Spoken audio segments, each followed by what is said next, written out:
Alors bonjour chers amis, chers étudiants, bienvenue à nouveau dans ce tutoriel portant sur la gestion des comptes clients de l'entreprise Massy General Trading Sarl. Alors dans la séance passée, nous avons eu à présenter comment la gestion des clients se fait, donc l'enregistrement des clients. Également nous avons présenté comment la gestion des versements se fait, les dépôts, les versements, les paiements des dettes, ainsi que la livraison des articles aux différents clients. Donc vous pouvez constater là les différents clients que nous avons eu à enregistrer dans la séance passée, et également la livraison que nous avons faite par rapport au client Yata Mohamed, client 002, et l'article qui avait été livré, et puis le montant de la livraison. Également, vous pouvez constater au niveau de l'onglet versement, effectivement les différents versements qu'il a eu à faire, le dépôt qu'il a fait au début, un dépôt de 16 millions, et que la marchandise qui a été livrée d'une valeur de 6 millions. Alors, dans cette séance, nous allons continuer la démonstration sur la gestion des arriérés des gens, des clients qui ont fait par exemple comment j'appelle ça, qui ont une dette qui date de très longtemps, qu'ils ont pris, qu'on n'arrive même plus à retrouver sur le terrain. Donc des clients qui ont fait des commandes mais qui ne continuent plus avec l'entreprise, donc qui ont une dette mais qui est fichée dans le registre. Donc comment on gère ces arriérés là. Et également la gestion lorsqu'il y a un retour sur vente, lorsque par exemple un client arrivait à retourner la marchandise pour non-conformité à la commande. Et enfin, nous allons voir comment l'édition des états se fait, donc les états les états par rapport aux différentes données, par rapport aux commandes. Donc les états par rapport aux clients, les commandes ou les livraisons, ainsi que la situation de versement et puis de retour de marchandises. Alors nous allons partir immédiatement sur la gestion des arriérés. Les arriérés qui sont les dettes à long terme qui ont été contractées par certains clients, qui sont devenus du coup des clients débiteurs. Alors je vais prendre le premier client, je le considère comme étant un client débiteur, donc un client qui a une dette de plus d'un an. Donc je vais saisir un peu le libellé de l'opération, la désignation, je vais écrire solde antérieur ou solde à nouveau. Solde à nouveau, c'est ainsi qu'il le nomme, solde à nouveau. Je vais taper le montant dû, une valeur de 85 millions par exemple, c'est costaud. Je maintiens la date je prends la date du 12 septembre par exemple, 12 septembre, je tape sur la touche entrée. Alors donc vous pouvez constater effectivement que ce client a un solde à nouveau de 85 millions, et effectivement c'est une dette qu'il avait contracté depuis. Et en bas vous pouvez constater effectivement le total dû. Ça c'est pour l'ensemble des clients qui sont enregistrés déjà, qui ont fait les mouvements. Le total versé qui s'élève à 16 millions, et puis le total net qui équivaut à 115 millions. Donc lorsqu'on fait la différence en ces deux, donc il y avait déjà 10 millions que nous devions au premier client qui a déjà fait à qui on a fait une livraison de 6 millions, et ce client là qui a 85 millions de dettes. Donc lorsqu'on fait un peu la différence, là on a une différence de 75 millions un peu. Voilà, donc par rapport à la gestion des arriérés, comment ça se produit là. Donc on peut valablement également continuer à enregistrer un autre client. On peut prendre à nouveau un autre client. Donc je vais par exemple saisir un troisième maintenant, si on en a déjà deux. Un troisième client que je vais enregistrer, client 003. Je vais lui donner le nom de Amadou Bailo. Amadou Bailo. téléphone 628 14 78 99, adresse Sangoya. Je vais valider. Ce client va faire, c'est un client qui avait déjà des arriérés de paiement qui date de 6 mois. Ok, nous allons tenter d'enregistrer son solde. Ok, donc je vais le prendre client bar mode Bailo, le constater, le solde à nouveau, et la valeur s'élevait à 15 millions à la date du 11 septembre. Donc également je vais l'enregistrer. Alors après cela, vous allez constater effectivement, donc quand on revient au niveau de versement, vous allez constater effectivement que les mêmes arrêtements sont constatés là, parce que c'est effectivement le mouvement des clients. Alors au niveau des versements, je prends le client en mode Bailo, en supposant qu'il va revenir 6 mois après pour donner effectivement une partie de sa dette, pour payer une partie de sa dette, donc la dette qui s'élevait à 15 millions. Donc là, la désignation, je vais dire par exemple paiement. Donc il va venir pour payer une partie de cette dette là. Paiement. Montant d'une valeur de 12 millions. Donc sur les 15 millions. Donc, vous allez constater qu'il va lui rester 3 millions comme dette. Donc ça c'est à la date du 16 septembre. La date du 16 septembre. Voilà, donc le client Ahmad Bailo qui devait il y a 6 mois 15 millions ne doit plus actuellement que une valeur de 3 millions. Donc après avoir versé 12 millions de francs. Alors, donc on continue. Alors, supposons que ce même client, le client, prenons cette fois-ci le client Yatara Alpha Amadou, qui revient aussi lui à son tour après un an vraiment c'est notre monde hein. Quelqu'un qui reste un an sans payer la dette, bon là vous allez comprendre que c'est des clients débiteurs, donc tout est possible dans ce milieu là. Alors un an après, le client Yatara Alpha Amadou revient pour payer également une partie de sa dette. La valeur, on l'a déjà ici, qui s'élève à 85 millions. Donc, je vais prendre ce client 1, Yatara Alpha Amadou, qui devait 85 millions. Je vais dire à paiement. Donc, il vient payer après un an une valeur de, disons, 75 millions. Donc, sur les 85 millions, il paye 75 millions. Donc, il va lui rester 10 millions. Et à la date du... C'est la date du 13 septembre.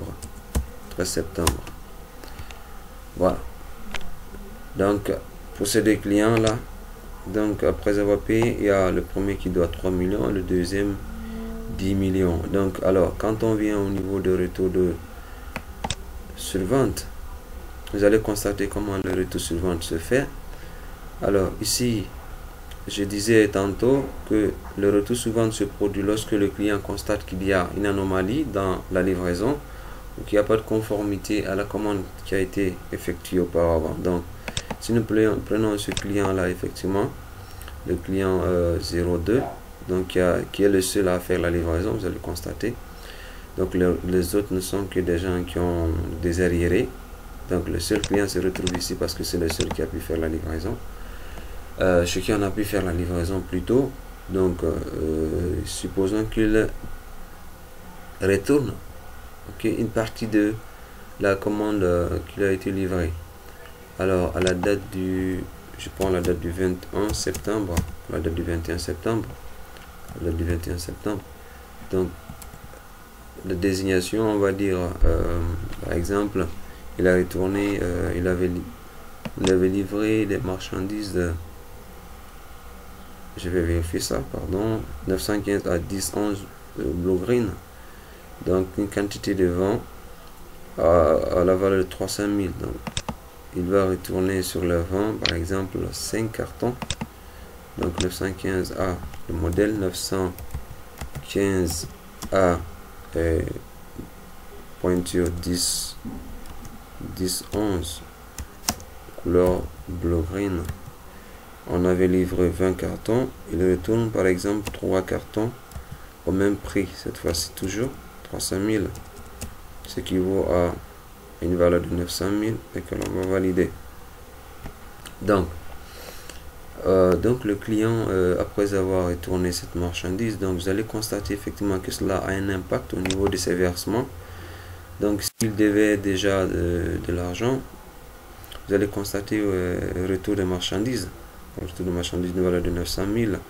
Donc 10 900 000 qu'on doit maintenant à ce client-là. C'est-à-dire qu'auparavant, on lui devait déjà, après avoir livré 6 millions de marchandises, on lui devait déjà 10 millions. Donc l'entreprise devait lui donner 10 millions. Donc c'est ce qu'il avait comme dépôt. Et sur ces 6 millions de marchandises livrées, il retourne des marchandises d'une valeur de 900 000. Donc 10 millions déjà dépôt comme dépôt, donc on lui doit 900 000 de retourner. Donc effectivement, quand il retourne la marchandise retournée devient comment j'appelle ça, pour lui encore à nouveau un dépôt, ce qui équivaut à 10 900 000 comme dépôt. Donc vous pouvez le constater sur la ligne qui est là, le retour de marchandises de 900 000 montant versé 10 millions. Alors donc après avoir fait ces différents mouvements, enfin nous allons pouvoir afficher les états au niveau de rapport. On va afficher les états, n'est-ce pas? Donc là vous pouvez constater, on peut voir la liste générale des clients. Donc ça permet juste d'avoir une idée sur l'ensemble des informations sur les différents clients que nous avons, les clients de l'entreprise, de la société. En attendant, il va nous afficher la liste générale des clients de la société.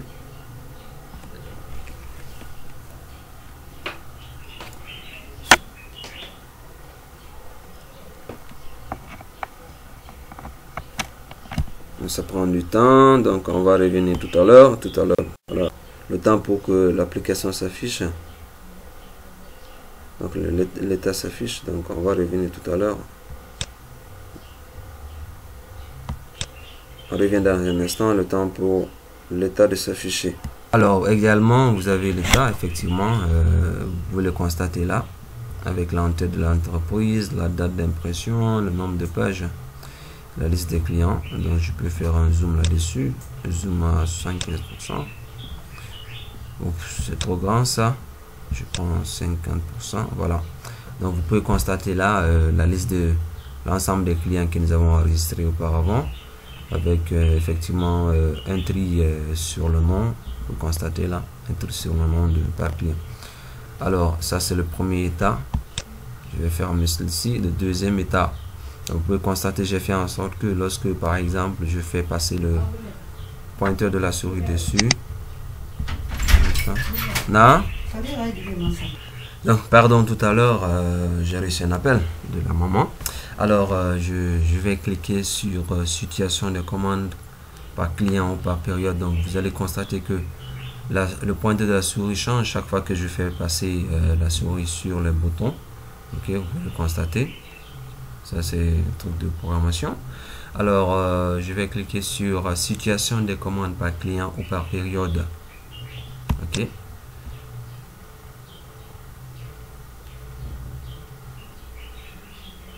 On va devoir patienter un peu encore pour qu'il puisse s'afficher.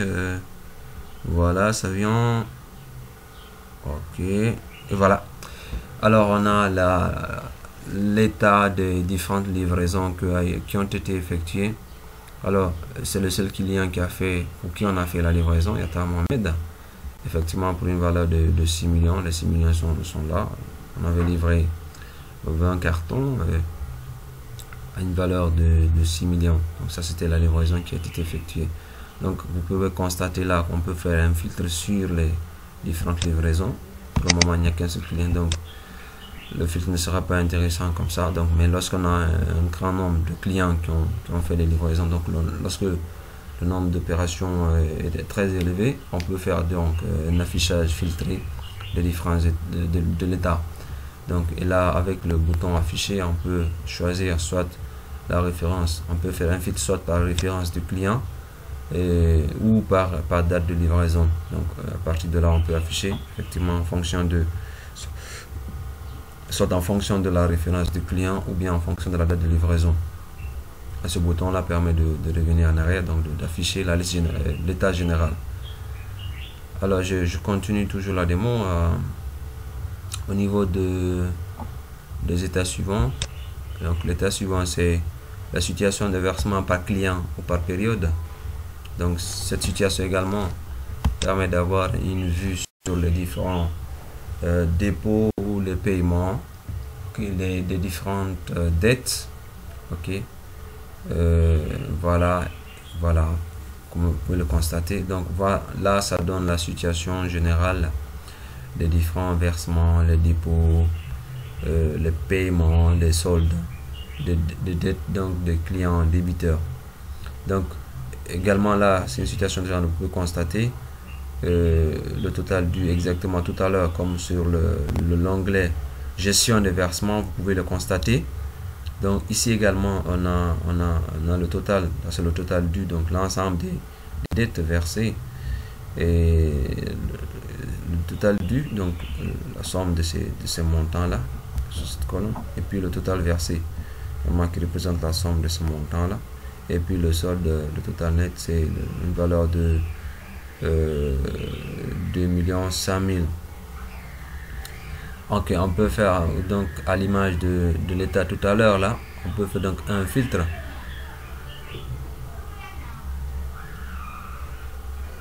On peut faire un filtre donc par client. Donc je peux choisir le numéro du client 2 par exemple. Je clique sur afficher et là il m'envoie effectivement tous les mouvements par rapport à ce client là, ce qui est très intéressant. Donc vous pouvez constater qu'il y a les mouvements qui ont été effectués par le client Yata Mohamed. Donc en première ligne, vous pouvez constater la dernière opération qu'il a eu à effectuer. Donc le retour sur marchandises qui a été effectué d'une valeur de 900 000, ce qui affecte globalement le solde, donc de 10 900 000, donc ce qu'on lui doit maintenant, un solde négatif. Également, je peux avoir donc une vision sur le client numéro 3. Ok. Donc on peut également constater là le mouvement effectué par le client numéro 3, Ahmed Bailo. Donc la dernière opération qu'il a eu effectuée, c'était un paiement de 12 millions et il ne doit plus à l'entreprise que 3 millions. Vous pouvez le constater là également, les 3 millions. 1, 2, 3, voilà. Donc là il y a un petit problème d'ajustement de valeur. C'est comme on a l'impression qu'il y a un espacement à l'intérieur. Je vais faire un petit zoom pour voir ça. Voilà. Ah, c'est une vision un peu trompeuse. J'ai cru qu'il y avait de l'espacement entre les différents chiffres ici, mais c'est pas le cas. Donc alors je continue la démonstration. Donc je peux à partir de ce bouton là revenir et afficher la situation globale de tous les clients. Donc vous pouvez le constater. Alors là, la situation des retours, donc des marchandises qui ont été retournées, on peut le constater à partir de là. Voilà, donc les 900 000 qui ont été retournés, les 900 000 de marchandises qui ont été retournées. Donc ça nous permet de les afficher. Également, de la même façon que les autres, on peut faire un filtrage, un affichage filtré. Donc voilà un peu comment ça fonctionne, cette application. Donc c'est une application qui est en cours, déjà disponible sur dans l'entreprise, qui est en train d'être utilisée. Alors voilà comment on prend fin à cette démonstration, ce deuxième tutoriel. Dans les prochaines séances, je vais vous montrer également le deuxième aspect, donc le deuxième côté de cette gestion également, parce que c'est une application qui est faite en deux parties. Une partie, cette partie là que nous venons de voir, montre la gestion des comptes clients, la gestion des comptes clients. La deuxième partie va porter sur la gestion du stock de la même société. Alors à la prochaine, si tout va bien, Inch'Allah. Merci.